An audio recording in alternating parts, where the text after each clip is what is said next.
En fait, il y a plusieurs choses qui ont sous-tendu mon envie d'écrire ce texte. Effectivement, moi je suis très curieuse de l'actualité parce que je pense que la société elle est sans cesse en mouvement, elle est très vivante et l'actualité est le reflet immédiat comme ça de ce qui se passe dans notre société.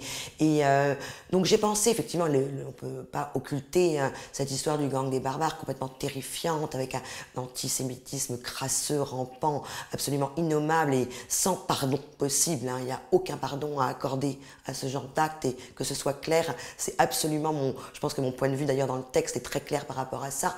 Ensuite, il y a aussi l'affaire de Valérie Subra, qui a un peu le même profil féminin, c'est-à-dire une jeune femme sous emprise qui avait servi d'ailleurs dont Tavernier avait fait un film qui s'appelait L'appât, fascinée comme ça par un gourou, par un homme, et qui s'est trouvée prise dans une espèce de spirale infernale dont elle n'a pas pu se défaire. Il lui a fallu vraiment l'arrestation et l'incarcération pour presque, voilà, qu'est-ce que j'ai fait, quoi, qu'est-ce qui s'est passé. Et après, il y a un autre travail qui est fait par un réalisateur américain et photographe qui s'appelle Larry Clark, qui est voilà, un artiste que j'aime beaucoup et qui explore justement toutes les failles de la jeunesse. Et on se rend compte que quel que soit le milieu, parce que lui c'est vraiment son travail, et il peut aussi bien aller filmer les couches sociales plus élevées que les couches plus défavorisées, et on se rend compte que les problématiques de la jeunesse en fait se regroupent et que dans cette société ultra consommatrice qui choisit de privilégier le paraître par rapport à l'être, on se rend compte que la jeunesse elle est prise en étau et qu'elle est l'une des premières victimes aussi de cette société outrancièrement du spectacle. Et voilà, donc ces trois choses m'ont intéressée pour construire, pour bâtir ce récit, parce que j'avais envie de témoigner justement de cette jeunesse et de ses difficultés, mais aussi de sa lumière, parce que la jeunesse, elle est quand même la force vive voilà, d'une société. J'ai eu un certain nombre de retours, notamment de jeunes, de lycéens, d'étudiants, et quel que soit justement... Et c'est pour ça que c'est pas très important finalement que ce soit en banlieue, ça l'est, mais... ça touche énormément les jeunes parce qu'ils le reçoivent comme un témoignage de ce qu'ils ressentent. Et ça, je suis très très touchée notamment de ce retour de la jeunesse et quel que soit le milieu dans lequel ils évoluent. Ça prouve que c'est un texte un petit peu emblématique, je dirais presque générationnel.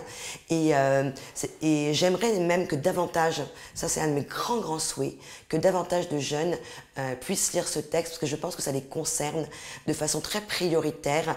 Et hommes ou femmes, jeunes gens ou jeunes femmes, ils se sentent très concernés. Et parmi mes souhaits les plus grands, c'est voilà, que ce texte soit encore lu davantage par les jeunes. Et j'espère qu'il le sera et que tout sera fait voilà, pour que la jeunesse puisse s'emparer de ce texte, se l'approprier, et parce qu'il témoigne aussi de leur vie actuelle de façon très réaliste, de ce qu'ils ressentent, de leurs blessures. Il y a aussi une rage de vivre, il y a aussi une envie de se révolter par rapport au monde, par rapport à ce que la société propose, d'aller aussi explorer parfois les choses interdites. Donc je pense que c'est aussi une jeunesse qui rêve d'un autre monde, et je suis très heureuse justement de ces retours de leur part.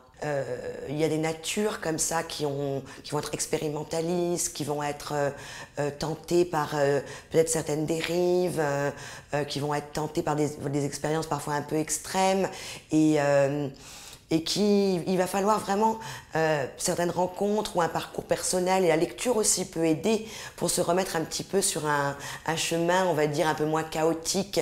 Et l'adolescence aussi est un âge charnière où il peut se passer des choses aussi, parce qu'on est influençable, il ne faut pas se leurrer, même si dans son éducation on n'a pas forcément... voilà, on a reçu certains principes et tout. Je pense que les principes peuvent vaciller très très vite à l'adolescence de par les rencontres qu'on fait, de par les gens qu'on croise. Et il y a des gamins, il y a des ados qui vont avoir voilà, une tendance à sortir des clous. Et après, quand on sort des clous, ça peut être aussi sortir des clous définitivement.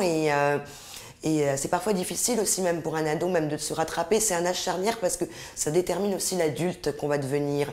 Et si à un moment on n'a pas un espèce de rebond, on peut sombrer très très rapidement, hein, ça se voit. Même des gens qui ont été éduqués dans des familles comme ça, où les choses étaient transmises de façon très positive, qui à un moment de leur vie vont sombrer et après ne peuvent plus se rattraper. C'est aussi ce que dit la petite Barbare, qu'il faut faire attention de ne pas justement perdre complètement ses repères éthiques, même scolaires, ou voilà, il faut toujours, il faut pas perdre, il faut toujours garder le wagon, raccrocher le wagon avec la société, parce que notamment dans cette société-là qui exclut très très vite les gens, qui est très très dure, si on perd complètement le fil, on peut devenir un adulte complètement cabossé qui ne pourra plus retourner justement dans la société, qui ne pourra plus réussir. Et d'où l'importance aussi de sans cesse se cultiver, de sans cesse lire, de sans cesse être proche des arts, parce que je pense que grâce à ça, au contraire, on ne vit pas dans un monde imaginaire, on ne s'éloigne pas de la réalité. Je pense qu'on s'en rapproche et c'est une culture, et la culture est réellement, enfin moi j'y crois, hein, un moyen de s'en sortir, et pour moi ça a été déterminant. Alors que j'aurais pu peut-être à un moment de ma vie personnelle voilà, aller vers un mauvais chemin, parce que j'ai toujours eu ce goût de la culture. J'ai réussi justement à devenir une personne qui réussit à se tenir droite dans ses bottes, hein.